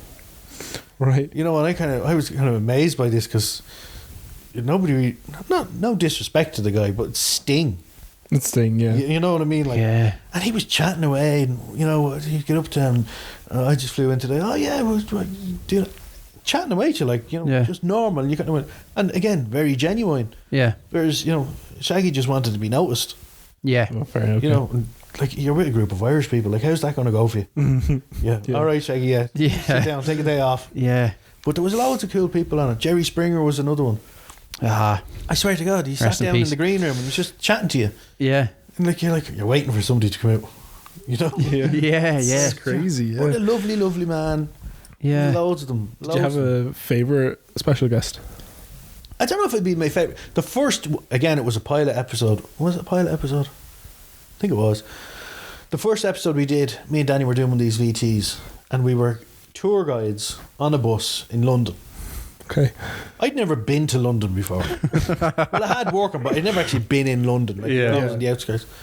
So I was like, all right, yeah, so we're doing this thing. They didn't tell you what you're going to be doing. Like, so we turned up. We were filming with a guy called Adam Mudgett. He played Ian Beale in EastEnders. Oh.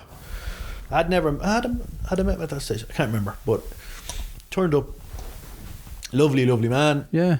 And I kind of, as often is the case, I have all the dialogue, or you know, the hard bits. Yeah. Danny has a lot of funny punchlines, but he can't do them unless I do the lines in between. Yeah. And I'm looking at it. They hand to me like we're about to go filming it. Yeah. And I'm looking and going, "There's no way I'm remembering this. Like no way." And I said, "Have you got a clipboard or anything?" Because he only gave it to you. You know? And it was kind of like, I'm stressed out in my mind, going, and Danny's having a great time. You know, pressure's off. Yeah. And he's going to be grand. I'm going, Danny, I'm not going to remember any of this. So we're on double-decker bus going around London, and it's London, you know. You see, Paddy, you fucking you're here to work. Yeah. I was really struggling to remember the stuff. Yeah. So they stopped at one stage, and they were taking a break for whatever reason. And there's a busload of extras on this as well. Yeah. Sporting artists. Yeah. And you know, like it was a tight schedule, let's say. So we got off the bus anyway. We're standing there, and I think people were getting coffees, or whatever. Me, Danny, and Adam were standing there. And Adam says, "Yeah, all right." And I said, "I just can't learn this." I said, "Who could learn that?" And you know, like I only got it just before we got on the bus. I didn't know I was doing all this. And I was kind of pissing and moaning, like. Yeah. And he went, "Gives a look," and I handed it to him. And I'd say he looked at it for 10 seconds, like genuinely. So he handed it back to me, and we kept talking. Then he starts doing my lines. But it took me a minute to realise he was doing my lines because I didn't know them. Yeah. And I said, "Did you just learn them?" He said, "Yeah." I was like, "How?" And he said, "Just read them. They go in." Wow. I thought he was winding me up or something. And I said, "You can't possibly have learned them that good." And he was telling me that when they do EastEnders, they be turning shows around so fast that, you know, they have to learn them. So his brain is conditioned that way. So he literally looks at it, reads it, and it's now in his head, safe. It's I was wild. like, Wow. "Can you teach me?" And he was like, "Fuck no." So then we started filming, and then I had Ian Beale feed me my lines. Right. Okay. Really? Yeah, and on your left hand side, of the bus, it was That's just wild. mad. That was enjoyable because he bailed me out. Yeah. And it was a nice day. Like we had a couple of good days. We had another one. Me and Danny had to go down to a safari park to film with the guy. I forget his name. Oh Jesus, I feel bad for forgetting his name. You'd know him, huge. Yeah. But we're in filming with this guy, and we had to go down, and they sent a car to pick us up, and it was like a big stretch Merc thing, you know. Yeah. And again, me and Danny are in the back mortified, like, oh God, they're sending this like we're really important people. Yeah. You know, we went down and we were filming in a safari park, and it was great. Like just a lovely day out. Yeah. You know? And it was a couple of lines here and we're back. They used to put us up in this really fancy hotel we'd be there for 2 or 3 days or 4 days. We'd film all these VTs in that break. Yeah. And we did another one in a plane with Jason. Jesus Christ, my brain is gone. Trying to think of every Jason From there. Neighbours. Kylie Minogue and him, Jason Donovan. Oh, right. Done a thing with him. Great crack. Like, Yeah. there's a bit of crack about him. Yeah. Yeah. They all were. We had another one with Sean, Barry, EastEnders. Yeah. funny man. Yeah. And Scarlett from the X Factor. No, Scarlett from Gogglebox. Scarlett Moffat. Yeah. Yeah. And he was like it was like a spar or something, and we were beating them with sticks. It was his idea. I think he said, when you beat, and he took his, like he was down to his shorts or whatever under a towel. Yeah. Like, yeah, beat me with things, and I was like, fair play, like. Yeah. It was a lot of fun. Yeah. And I don't know, did the BBC have to, would BBC have gotten them, or would Brendan have the pull to get to bring those people in, or would that be from the BBC? Well, do you think? Probably come from Brendan, because Mrs. Brown was so huge, you know, like I'm not sure how that end of it works, but I know they booking people, so they, you know, we need to get guests in for this. Yeah. Who's promoting something, or I get you. Yeah, that's how they tend to do it. And you feel like, and I didn't know at the time, but now when I'm watching something, and he goes, he's a really interesting guest. I wonder where they pulled him from. And then he goes, and my new book comes out. You know, you kind of realise, all right, yeah. So it works for everyone. And then some people weren't there promoting anything; they were just there because they wanted to be. I suppose. Yeah. Did you feel like they got it, the humour and stuff? Like, did you feel like they took, like, say Pamela Anderson, for example? Like, you feel like she took well enough to it, or I don't know how briefed she was. Yeah, she was fine at the back door with me.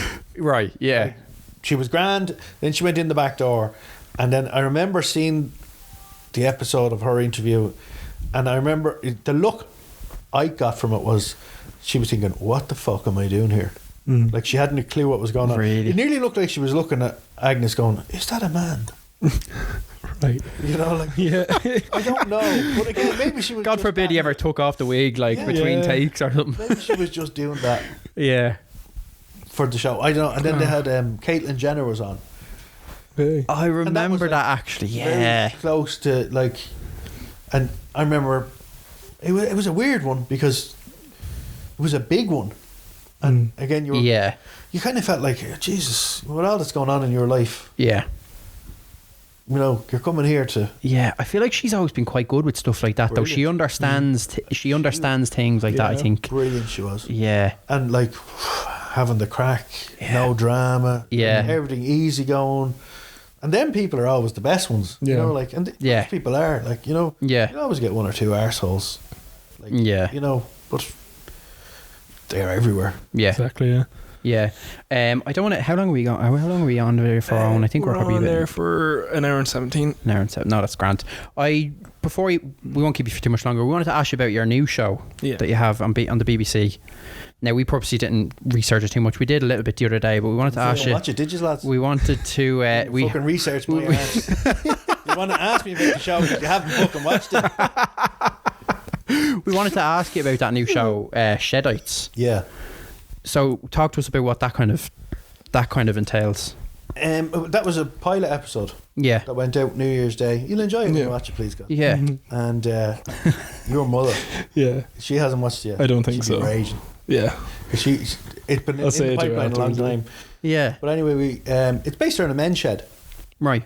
And it's a rural Irish town. Yeah. And a couple of men in the shed, and the gist of it is for me, it's these guys would never be pals were it not for this men's shed. And it's also the guys you tend to meet in a men's shed don't have the egos that you would have in a group of men in a football team or a group of men in the pub. Yeah. There isn't that same level of testosterone flying around. Yeah. You know, and I went to visit a men's shed in Ratoath.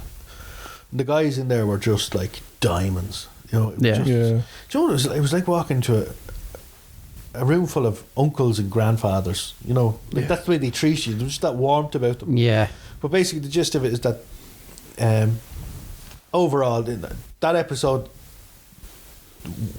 they're entering a race. They're trying to win the Santa Cycle bicycle race. Right. And Gavin, who's the chairman of the shed, he's going to ride the bike, played by Simon Delaney, really funny man. Yeah.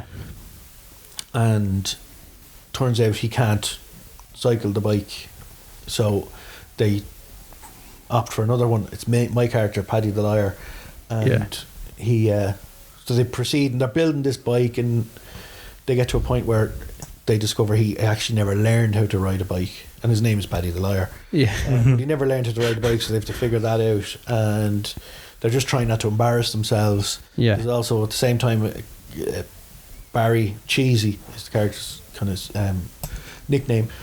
He's played by Daniel Carroll, and he's, you know, down as will be the youngest member of the Shed. And that's the other thing is I had a couple of pals who died by suicide.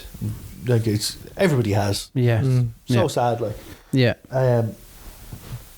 But I often look at the men's Shed movement and think, if only you could get my pals in there. No, yeah. Where they would have felt safe to talk about stuff. Exactly. Yeah.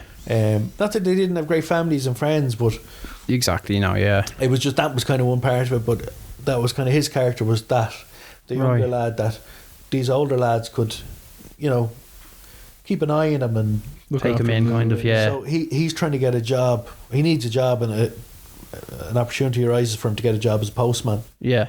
And he has to sit a test, like an aptitude test. Right. But he can't pass. He keeps failing it, and then somebody tries to help him. They fail it, and in the end, the whole Shed help him to do the test. Yeah. Lovely. Yeah. And it's different to Mrs. Brown. It's kind of single camera, and it's I've been working on it for years. Like, for it to get to TV, it was huge anyway. Wow. But it's hard to get stuff made, you know, like, Yeah. there's so much competition out there as well, but it seems they're making less TV than they ever had across the board. Really. Yeah. And it was just to see it coming up on BBC. Yeah. BBC One straight after Mrs. Brown New Year's Day. You had an hour. No way. And I didn't cop it at the time until somebody said, you had an hour on TV tonight. And I was like, Jesus. Yeah.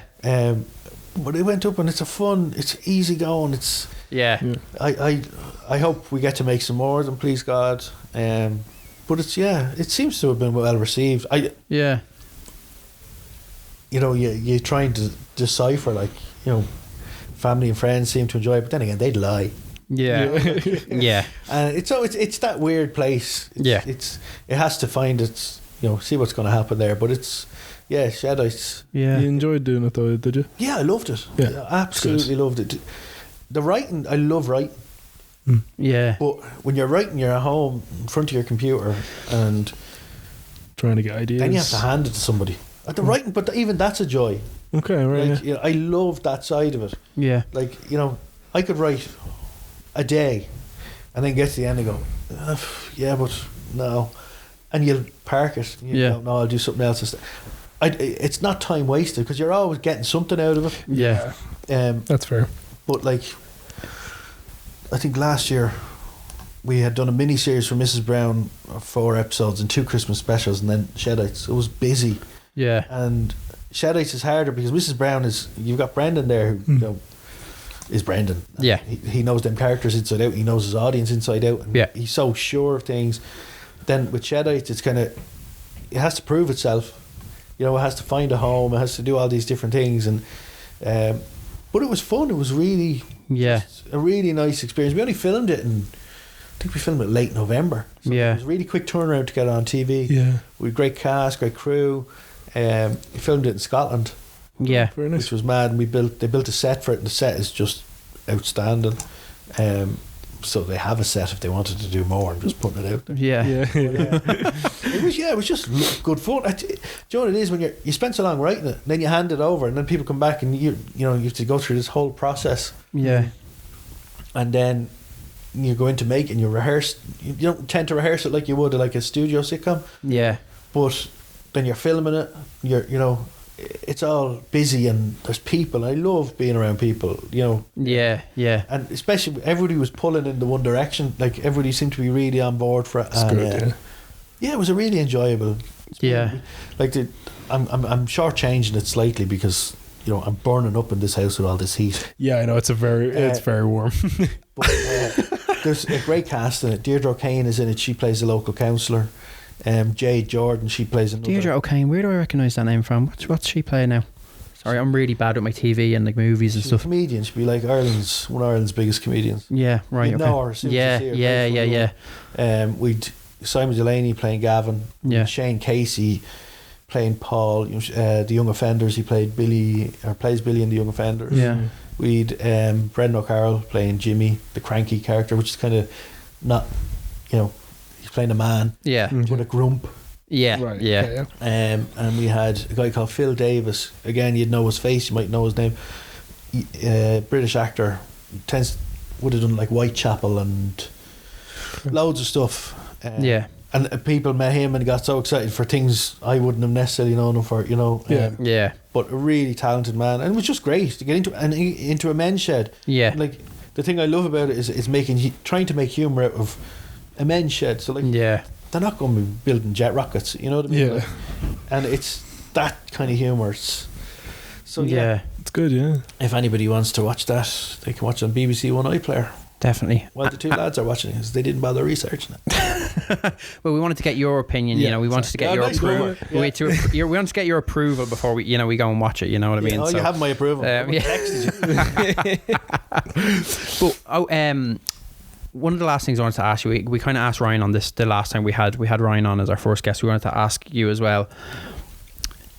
Like when you look back, like what I don't want to use the word legacy, but like when you create something, do you create things to then look back at kind of what you've created? Like when we make this podcast, one of the biggest things for me is to be able to look back and look at that body of work I've created. Is it similar? Does it change? Yeah. Well, I don't know. I think the more you do something, yeah, like you're always looking forward. Because right. you can't change what's already happened. Yeah. Yeah. And again, you're doing something, you enjoy it, and you do it, and it does its job, and you move on to the next thing. And you don't want to be living in the past. Like, right. you know, it's mad. I'd be sitting at home and I'd hear something, and Emily be there having a cup of tea, and I go, "What are you watching?" And she goes, "It's a Mrs. Brown clip came up on YouTube or something." Yeah. I swear to God, there's clips that came up on that I don't even remember filming. Really? Right, okay. Like, I swear, it's crazy. Yeah. And even more so, like, since I got involved in the writing, is that you forget what you've just spent a long time working on. Really? As soon as it's done. Yeah. Brendan rang me just before Christmas. He had press stuff to do. He said, "I want to pick your brain." I said, "Oh yeah, cool." He said, "What were the two Christmas special and the New Year special? What were they about?" I was like, Jesus, I couldn't remember. Yeah. Like, and I was baffled. How could I not remember? We haven't been in October, but you just, as soon as it's done, we film one on a Thursday, and the Friday morning we start rehearsing the next one. Yeah. Your brain is conditioned when you're doing it like that to on to the next thing. Yeah. You know, and then if you're going on tour after that, that's done on to the next thing. Yeah. When you're constantly going, I would never look back at. Wow, I'd be very proud of it.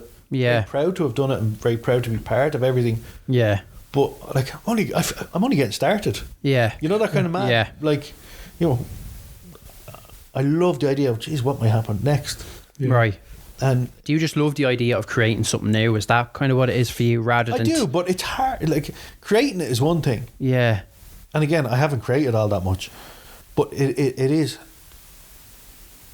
You can create it, but then what does it become?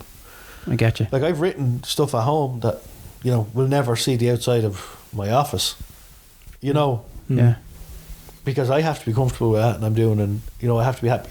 Like, you know, I'd imagine if you're writing songs, there's a lot more you've written than what people get to hear. Yeah. So like, you write a lot of stuff that you will never see the light of day, probably. Yeah. And again, I haven't written all that much compared to most people that write. You know. Yeah.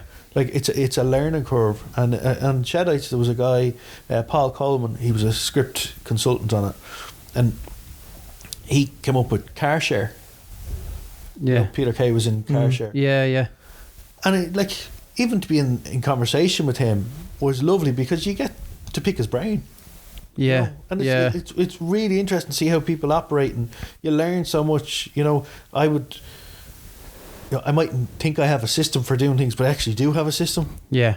You know, and then you talk to him and you go, "Oh, I could incorporate that into the way I do it," and you know, only, you know, it's. I'm constantly because you're learning and you're changing. You know, it's. I still forget. Like, I'm not writing that long. Yeah. I am, but I amn't. Yeah. Like, I've been writing a long time, but nobody read the stuff that I wrote. Yeah. You know, like it's mad. Yeah. And I'm proud of myself because it's very hard to go out and sit down and write something. 100%, yeah. Especially when it gets hard. Yeah. When you get to that point, you go, fuck's sake, like. Yeah. And Mrs. Brown is handy in one way because, well, I know one fella who's definitely going to have an answer for this. Yeah. Exactly. And, you know, or have a better version of this, or, you know. Yeah. Shedites is different because, well, you were that they're person. my boys, you know. Yeah. And again, I have in my head the way I think they should be. Yeah. But when you get to film that episode and the guy who's playing that character or the girl who's playing that character, they've got an opinion. Yeah. And I think their opinion is probably just as important to my opinion. Yeah. Yeah, 100%. Yeah. So, like, I would have written lines for characters and been fully expecting them to be said, because I would act out everything I've written in you know, any of my neighbours would look in and think I'm absolutely lost my mind. Really? Yeah, I'd be marching around doing lines, gesticulating in a cigarette costume. Yeah, I'm a Chilean miner. But then you see someone like, you know, Deirdre O'Kane do the line, and you go, Yeah. oh, that's better than the way I was doing it. Because they get into it. I'm trying to do all these characters. I love them. Yeah. Because I spent a lot of time with them. Yeah. Love them dearly. And I have backstories and, you know, how... Well, she wouldn't say that. Yeah. What she might say is this. That kind of thing. Yeah. And then you hand it to somebody, and that's the really exciting thing is they look at it and they read it and they go, I think this or I think that, or they do it. They just do Bounce it. off ideas with And each one of other, my favourite moments in the pilot was Brendan's character says the two oldest guys in the shed, Harry and Jimmy, Brendan and Phil Davis, and Harry's character is going through cancer treatment and he hasn't been in the shed for a while, and he said, Jimmy, he says to Brendan's character, did you miss me? And Jimmy says, why? Did you miss me? And he says, no. I wrote that no in my mind how it would be said. And it's a very easy word to say. Yeah. You know, like, but you think there's probably a couple of ways you could say no. Yeah. Trying to hit the right tone. Exactly. Yeah. And then I watched this incredibly talented man do it, and I went, well, there's another one.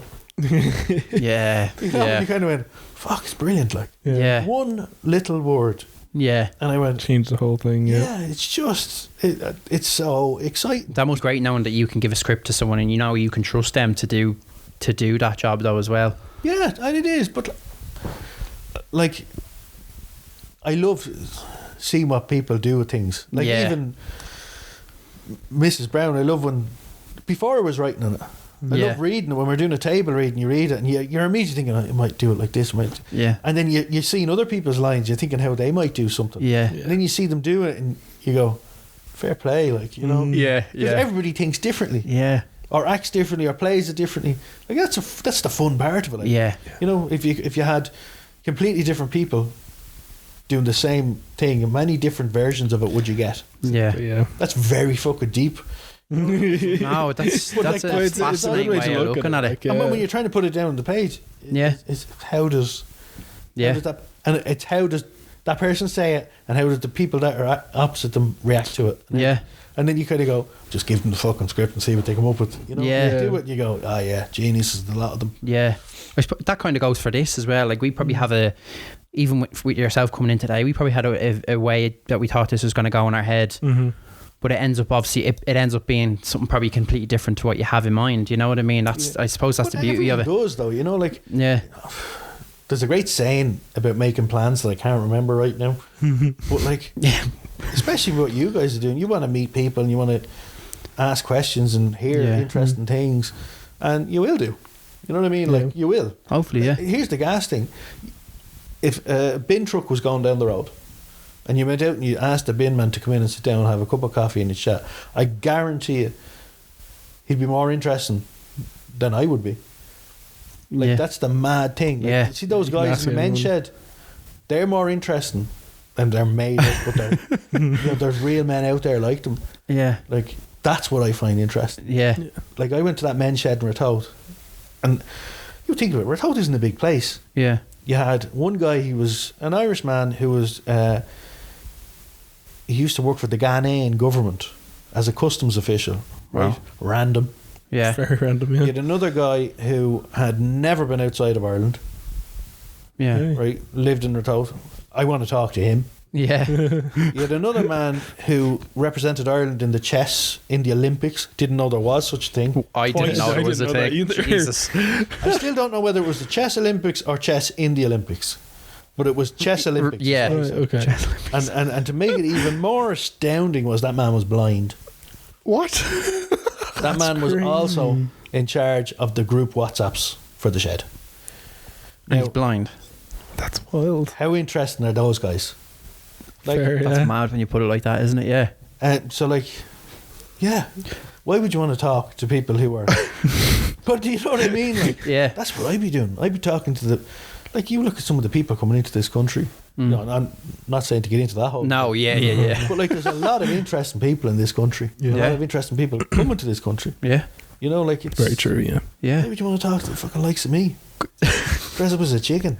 Well, that is definitely the aim when we got into this, was sort of more like, you know, we want to be able to grow the podcast, but at the same time we want, there's no point if there's no we want people who can come on and tell a good story. Yeah. And looking at yourself from where, say, Mrs. Brown's came from, and then how much it's grown, and then you going on to do your own things. I think that's kind of what we go for in terms of, you want someone who can tell a good story. This will never end up in the podcast, Yeah. by the way. No, you're fine, yeah. But like, everybody has something interesting. Like, everybody. 100%. And it's not until they're asked a question. Like, Yeah. because they don't think it's interesting. Yeah. You know, I started researching my family history, my family tree. Yeah. It wasn't all that. I was proud of my family, but since me 2 girls arrived, you know, Yeah. we had a conversation. I said, I want to show them where they come from. Yeah. And I've gone back, like, I think I'm the furthest back is 1750 or something. But when you see it on a screen and you see all these names and all these branches, Yeah. to say to your kids, you have a little bit of all of them people in you. Yeah. So they all contributed in you being here. Yeah. Imagine talking to them people. Yeah. Like, how mad would that be? It would be Yeah. wild, yeah. And like, I think that's like, and again, they didn't do anything outrageous, but like, The stories they could tell. Like, yeah. Well, Yeah. life was like, what wouldn't be, I said they didn't do anything outrageous. They did loads of outrageous stuff. Yeah. But at the time, it was just life for them. Yeah. Like, I had one guy, I think he was like my 4th or 5th great grandfather, and he must have been a handsome man. He had 3 wives. Right. And something, I haven't clarified this exactly, but it's in and around 18 children. Wow. Wild. Right? Yeah. His first wife, I think he had something like 9 kids with her, or 10 kids with her. The second wife, he married 6 months after the first one died. Yeah. Oh, God. She died very soon afterwards. No kids with her. Yeah. Right. And then the next one, 8 kids with her. Now, either he was killing them wives, but he was churning out children. Sounds like a Henry VIII kind of thing, doesn't it? Yeah, but it is. It's mad. You Yeah. go, first of all, how is he feeding them all? I'm feeding 2 dogs I can't keep the shopping in. Like, and then you see all these interesting things and interesting names and people, and you go, Yeah. like, Jesus Christ. Yeah. Like, the mad thing about nowadays is people have such easy access to stuff. Yeah. Like, I want to know about true crime. Well, here's a list of stuff. Yeah. I'd find it. I'd love to sit down with a detective. And Yeah. ask him, how did you do that? Yeah. No, I'm Yeah. sure there's stuff out there, but you know, like a real person. Yeah. Yeah. Face to face type of. Yeah. Yeah. Yeah. It's fascinating. 100%. Yeah. Yeah. Well, no, listen, Paddy, we really appreciate your time. Thank you so much. My pleasure. boys. Hopefully we I wish didn't the keep you best for of luck too with the long. Podcast. Thanks you. a million. Yeah, we're delighted to have you on. I mean, as I said, to have you on as just our second guest is It Wild. could have been first if you asked me. but Again, no, never. again though, like thinking back to like when we started this, like it's mental to Yeah. think Well, enjoy how far it. we've come already. Enjoy Yeah, it, boys. definitely. It's fun. We hope that your wife and your girls are probably watching, so hopefully they enjoyed it as well. Yeah. Sitting at home, hopefully watching. You never know. Trying to remember, Did you with did the they 2 say dogs? That they won't be happy about it. You can let us I know. hear you have a great editor. Yeah, we do. We do. But no, we appreciate everyone who's tuned in. Make sure you like, subscribe, follow us on Instagram. Check out Paddy Shedites as well, as we will as well. Take your own advice there. Kid. And we'll be back again soon. Follow us on Instagram at the Comfort Zone Pod. Listen to us on Spotify as well. And we'll be back again soon. Thanks for watching. Thank you so much. Cheers. Bye.